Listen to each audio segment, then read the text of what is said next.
Jays here to answer that is baseball columnist with Rogers, Sportsnet, Shi Davidi. Good morning. Morning.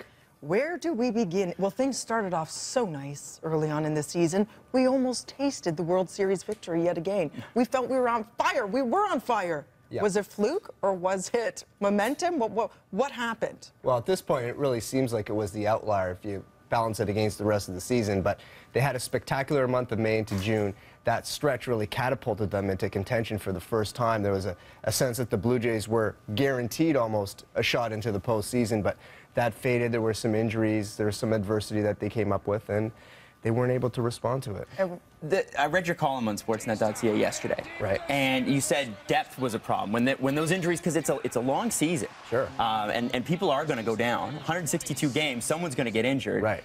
Is that the real issue here? Is it that they just don't have the players to come off the bench and jump in and fill in those gaps? Yeah, well, I mean, that's certainly been a big problem, not just this year, but also in the past two seasons as well. The Jays get to August, they really fall off a cliff each time, and it's been more dramatic this year. We choke. Well, kind of, but it's also a matter of they just don't have enough different guys to be able to step in, that they can come in from the minor leagues or come in off the bench and give a team 3 weeks, 4 weeks, 5 weeks of decent play and help them overcome injuries. And this year, the Blue Jays lost 3 key players in the month of June: Adam Lind, Edwin Encarnacion, Brett Laurie.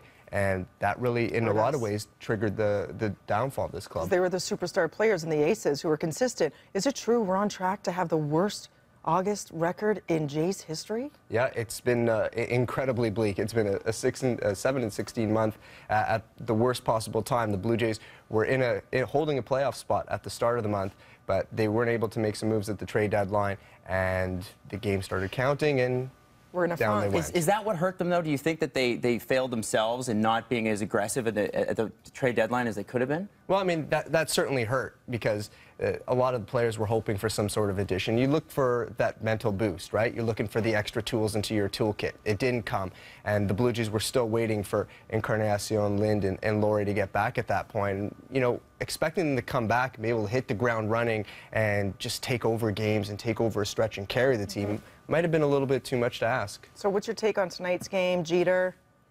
Well, you know, Derek Jeter's coming here.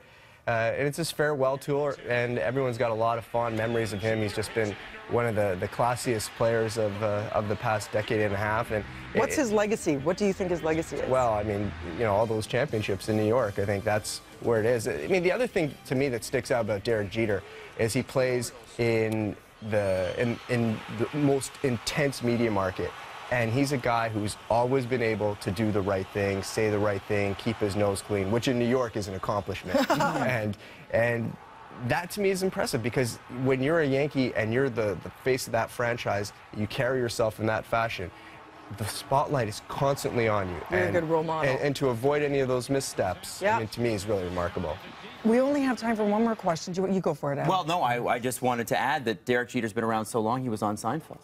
Hey! He was on Seinfeld as a Yankee. Not that there's anything wrong with that. No. The Jays take on Derek Jeter and the New York Yankees tonight at 7 p.m. Do you feel like we have a shot? Well, you know, if everything goes right, I think everyone needs a little James Bond suspension of disbelief that one guy can take on the world. I mean, that's kind of where it's at right now. Last minute, pull through. We can do it! Right now, over to Melanie Ng in the newsroom, crossing fingers and toes.